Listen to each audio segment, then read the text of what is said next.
I would say the character, well, out of loyalty to all of them, they're all dear to my heart. But the character that's closest to my heart is probably the character Esther Honey. And I think of her, she's sort of the matriarch of her own family, but sort of the community that's on Apple Island. I came to think of her as being almost like a prophet. She reminds me of her namesake from the Old Testament and other characters like Hannah and Hagar and all of these other kind of Old Testament women, upon whom at various points in the Old Testament, the entire well-being, if not survival, of their communities rests in their hands. And so she had a special kind of resonance for me in that capacity.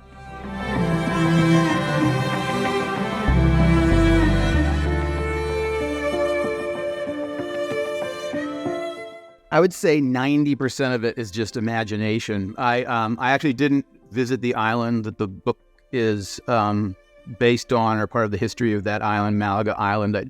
But I'm familiar with coastal New England, and to the extent that some of the characters were inspired by a handful of photographs that I saw in an article about the island, and some of them actually resonated with characters that I was thinking of from my previous novels.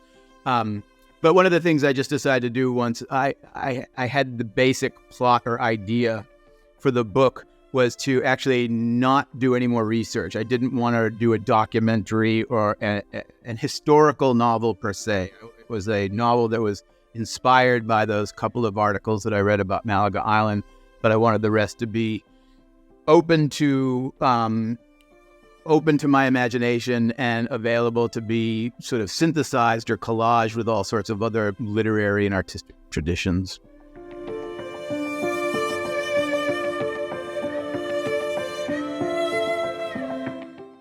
All of my novels are sort of interconnected. And so there are always little odd bits and pieces that are left over from each of them. And they're always still sort of haunting me and resonating with me. So when what became this other Eden started to come together, I was already thinking about a character who I felt like I never quite got right in Tinkers, who became Esther in Eden.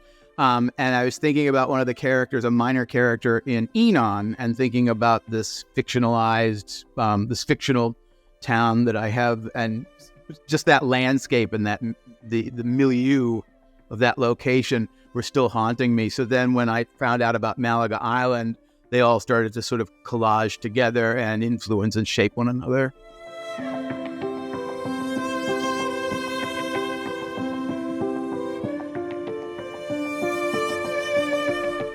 I'd love to think that the Apple Island community could have survived without the intervention of the mainlanders.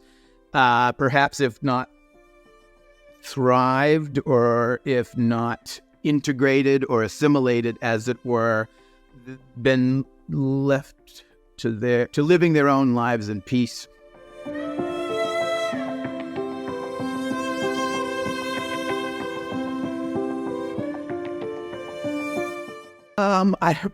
Again, starting with the personal, the previous novel, Enon, was written in first person, and I ended up finding it almost unbearably claustrophobic.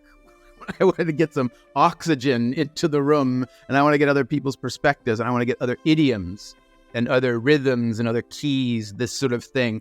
And so I used multiple points of view kind of contrapuntally, almost like music. You get this kind of counterpoint so that you get a deeper richness, and the different points of view set one another in relief, you know. Most of the book is in the various points of view of the islanders, which was important to me. They are the true subject. Their lives of those people, and their day-to-day life, and their relations with one another, as you know, family, friends, lovers, antagonists, etc., etc.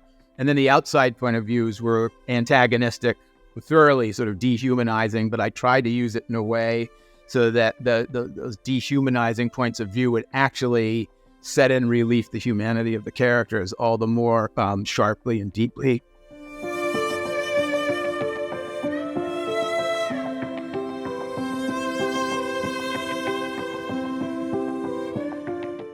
I would say I love this question because, you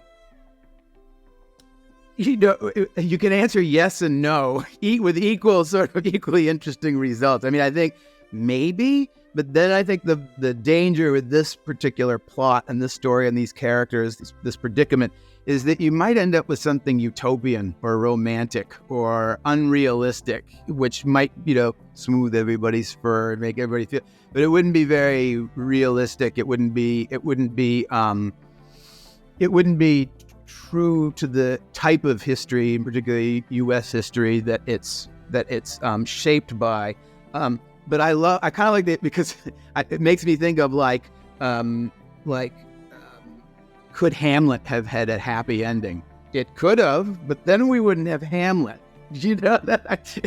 If Hamlet had a happy ending, the play would be about 4 pages long, and then you wouldn't have this work of art. So, but I do love thinking about that. What would the happy version of that story look like? In this case, I think probably not, but it's always worth thinking about.